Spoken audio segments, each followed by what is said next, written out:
Filosofia helenística, continuação.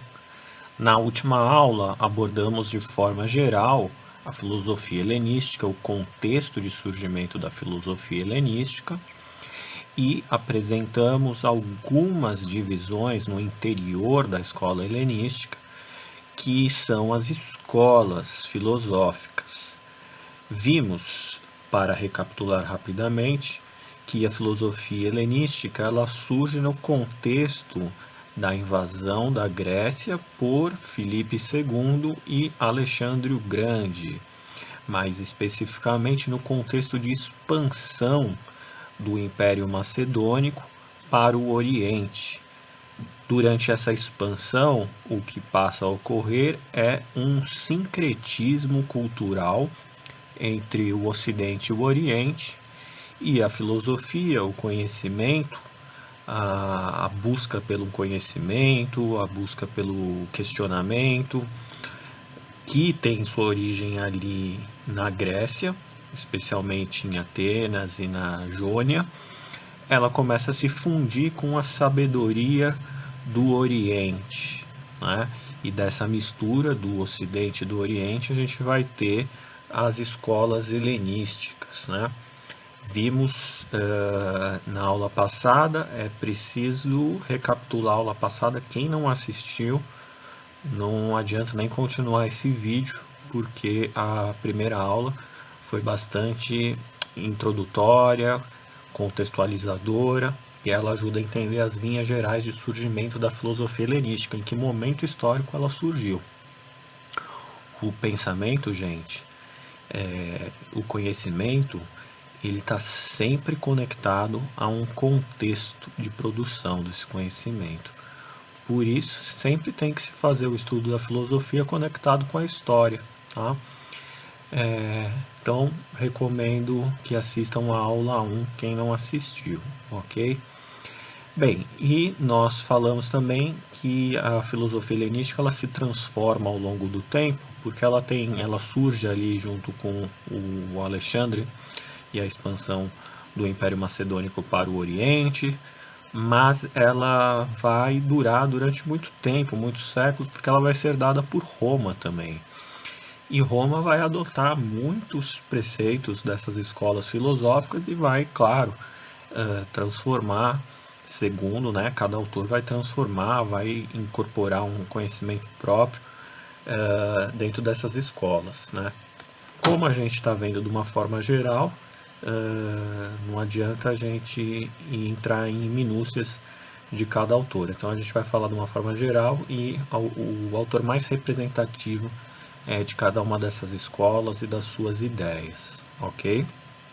Bem, então essas escolas são as 4 mais importantes: o epicurismo, o cinismo, o ceticismo e o estoicismo, tá?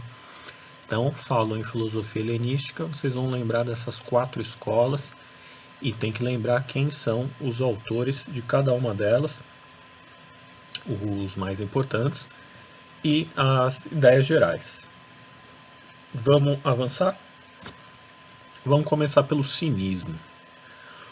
O cinismo, só para a gente já citar aqui, o nome mais importante do cinismo é Diógenes, né? Vou até grifar aqui. O Diógenes é o autor mais importante, né? Ele estava ali na Grécia e o Diógenes ele vivia dentro de um barril, segundo a lenda, né? É claro que é a lenda, né? Mas eu já vou voltar a isso porque que ele ficou conhecido desse jeito. O cinismo, gente, significa cachorro em grego. Vem de kinos, que significa cão, né? Então, o cinismo seria a filosofia do cão. Bom, o que isso quer dizer, né? Quer dizer o seguinte, gente. Vamos pensar no cachorro. O cachorro, como é que é o cachorro, né? O cachorro, ele se a gente for parar para analisar os cãezinhos, a gente vai reparar que eles, para serem felizes, né? Inclusive os cães quase sempre estão muito felizes abanando o seu rabo, né? Quando bem tratados. Os cães eles não precisam de muitas coisas para serem felizes. Ele precisa apenas do um pouco de carinho ali do seu dono, um pouco de atenção. Ele precisa de comida, ração, né? E água. Tirando isso, alimento e carinho, o cachorro não precisa de mais nada para ser feliz e ter uma vida feliz, né? Inclusive vocês podem ver o grande número de mendigos com cachorros, né? Eles se estão sempre, independente da situação de pobreza, os cães estão ali ao lado deles, dos seus donos, e fielmente companheiros até o fim da vida, né? O cachorro nunca trai o dono. O dono pode trair o cachorro, pode abandonar o cachorro, mas o cachorro nunca vai abandonar o seu dono. E é uma relação fiel, né? Então, o cinismo ele significa a filosofia do cachorro em grego, porque o Diógenes propunha que os homens se espelhassem na sua maneira de viver muito nos cães, né? Então, o Diógenes vai dizer o seguinte, ó, o homem ele deve procurar conhecer a si mesmo e desprezar os bens materiais, né? Do mesmo jeito que o cachorro ele não se importa se ele é pobre ou se ele é rico, se ele está na miséria, se ele está na rua, se ele está dentro de uma mansão, os bens materiais não importam, eles simplesmente são irrelevantes. O que mais importa é o autoconhecimento, né? Então, o homem ele deve procurar conhecer a si mesmo, do mesmo jeito que o Sócrates tinha recebido lá, né, do oráculo, conhece-te a ti mesmo, né? O mais importante é conhecer você, seus limites, os limites do seu conhecimento, o reconhecimento de que a gente nada sabe, o reconhecimento de que somos ignorantes e que devemos assumir essa ignorância sempre procurando conhecer algo cada vez mais, né? E sem partir de afirmações, de verdades pré-estabelecidas, dogmas pré-estabelecidos, né? A investigação sempre é permanente e sempre se pressupõe o homem como um ignorante que quer vir a conhecer alguma coisa. E esse quer vir conhecer alguma coisa, essa busca pelo saber das coisas passa pela busca do conhecimento de si próprio também, das suas limitações. E quando você passa a reconhecer isso, e o prazer dessa investigação, o prazer do autoconhecimento, isso te dá felicidade e automaticamente o mundo material ao seu redor passa a ter um significado menor, né? Então o Diógenes ele ia um pouco por essa linha, né? E o Diógenes ele vivia como um mendigo nas ruas de Atenas, né? Ele vivia tomando sol com uma canequinha para tomar água ou vinho quando lhe oferecessem, e ele gozava de uma liberdade de ficar andando de um lado para o outro e conversando filosofando, né, com as pessoas, independente da classe social. Podia ser um aristocrata, podia ser um homem da elite, podia ser um pobre, podia ser um escravo. Ele simplesmente filosofava com todo mundo, né? E tem uma história lendária, né? Que certa vez Alexandre ouviu muito falar do Diógenes, era uma figura exótica, né? E foi procurar conhecer quem era esse Diógenes. E o Diógenes estava ali tomando seu banho de sol quando o Alexandre lhe ofereceu, né, fez uma proposta, uma pergunta se ele aceitaria, trocaria esse modo de vida dele por riquezas e por qualquer coisa que ele quisesse, que o Alexandre atenderia o desejo dele. E o Diógenes respondeu, teria respondido, que a única coisa que ele queria naquele momento é que o Alexandre saísse da frente dele, pois ele estava tendo o seu banho de sol sossegado, né? Diz a lenda que a história foi assim, né? Então isso mostra muito bem esse desprezo pelas coisas materiais por parte do Diógenes e como a felicidade ela está na busca do seu autoconhecimento, na, numa né? Numa autarquia, que é a sua própria forma de governo, né? Digamos assim, o homem ele se autogoverna, né? Autarquia, olha aqui, né? Então essa palavrinha aqui, o homem governa a si mesmo, tá? Independente do mundo exterior a ele. E o Diógenes vai questionar vários valores, várias tradições sociais, vai se tornar uma figura ali caricata no cinismo, tá? Então, cinismo no campo da filosofia é isso, tá? O cinismo no sentido mais comum, mais vulgar que a gente tem no vocabulário do dia a dia tem outro significado, né? Que é alguém que é cínico, que faz uma coisa, mas tem segundas intenções, que se finge de algo, né? Mas o cinismo na filosofia tem outro significado que não é esse do senso comum, tá bom? Então, sobre o cinismo é isso. Vamos avançar agora para o epicurismo, né? O epicurismo, gente, o principal nome do epicurismo é o Epicuro, né? Epicuro aqui. O Epicuro, o epicurismo é uma escola filosófica que ele vai dar muito a base para esses livros de autoajuda, né, que a gente chama, que são modas e vendem bastante, né, nos metrôs, né, livros de autoajuda. E esses livros de autoajuda sempre meio que evocam o Epicuro, o epicurismo. Mas quando a gente vai estudar com um pouco mais de rigor, a gente vai ver que não, na verdade, o, há uma distância entre o mundo moderno e esses livros de autoajuda que atendem uma parte da população mais carente do verdadeiro epicurismo, tá? O verdadeiro Epicuro, né? E o que dizia o Epicuro, né?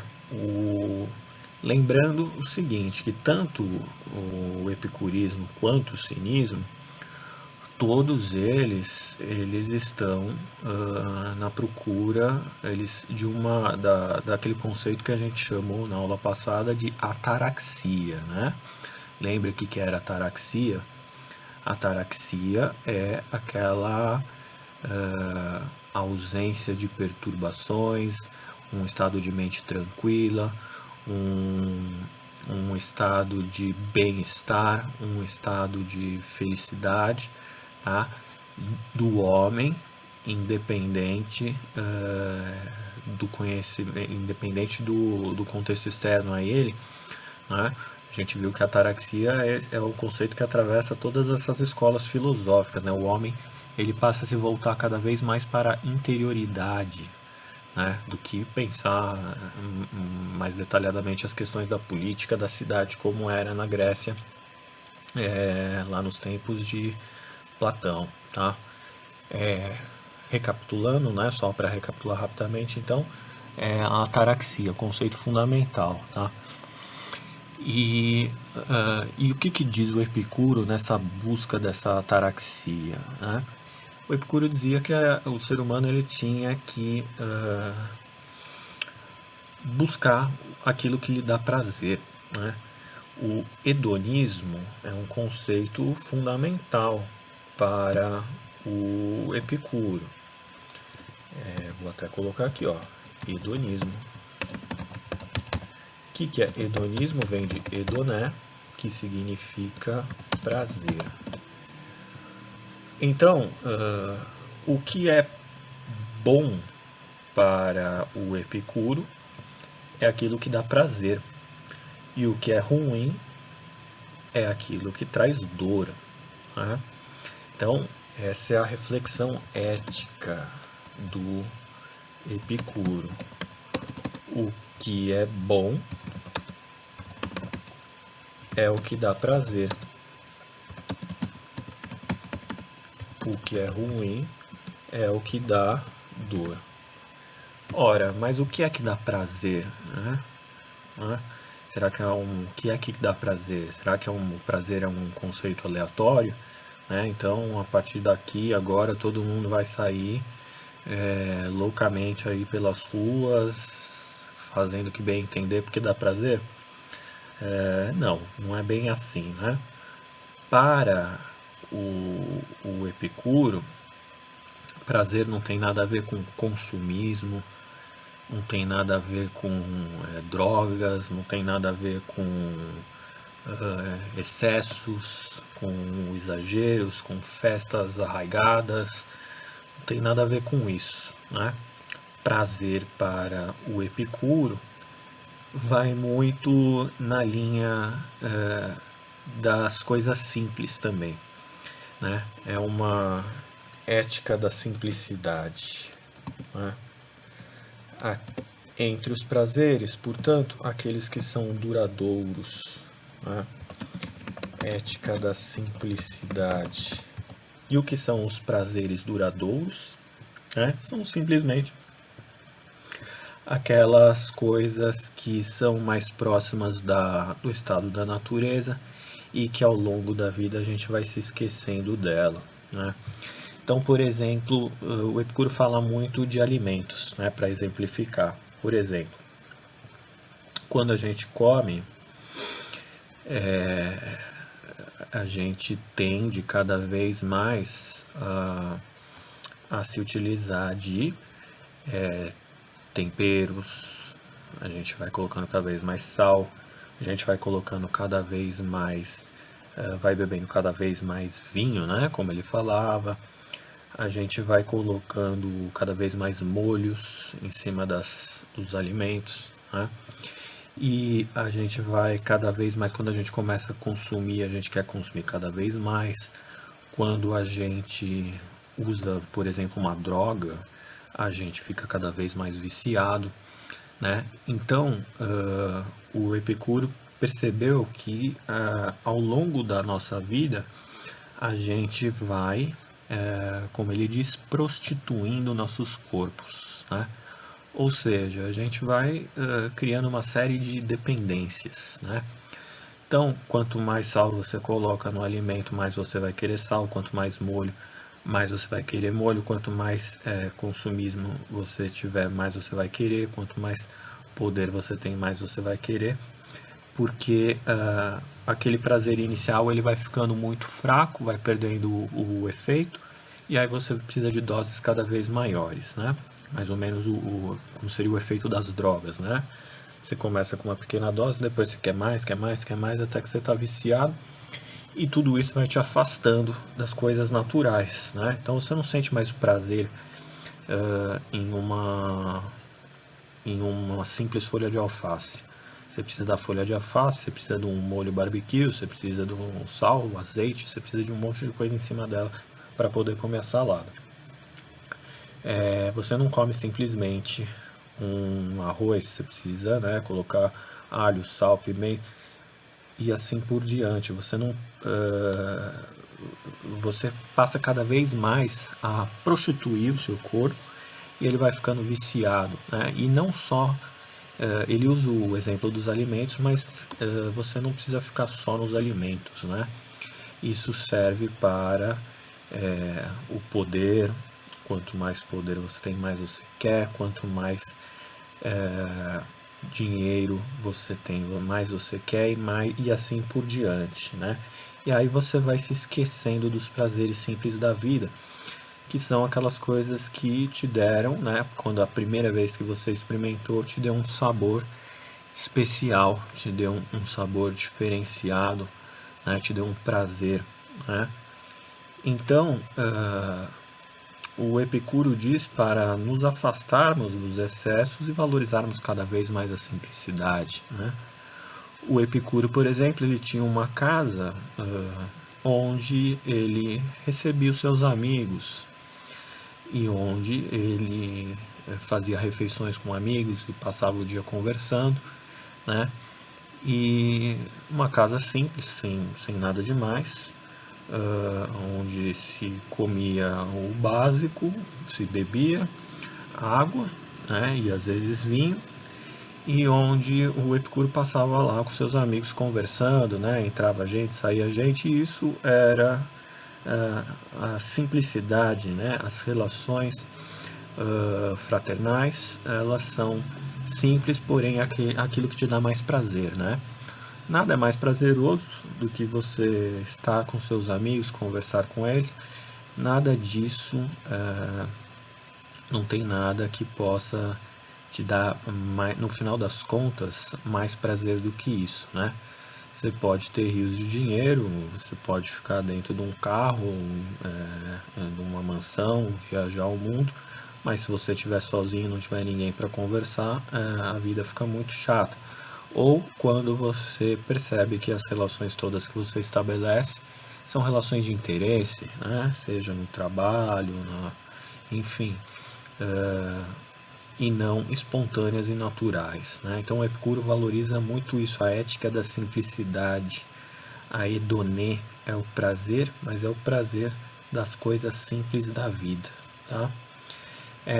Portanto, ele é contra o excesso material, contra o consumismo, tá?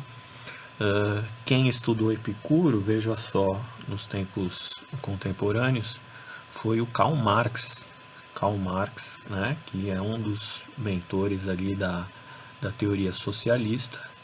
Ele fez uma tese de doutorado sobre Epicuro, né, para pensar essa relação do homem com o material, com a riqueza material, de onde vem essa, essa projeção do prazer nas coisas que são passageiras e momentâneas, ok?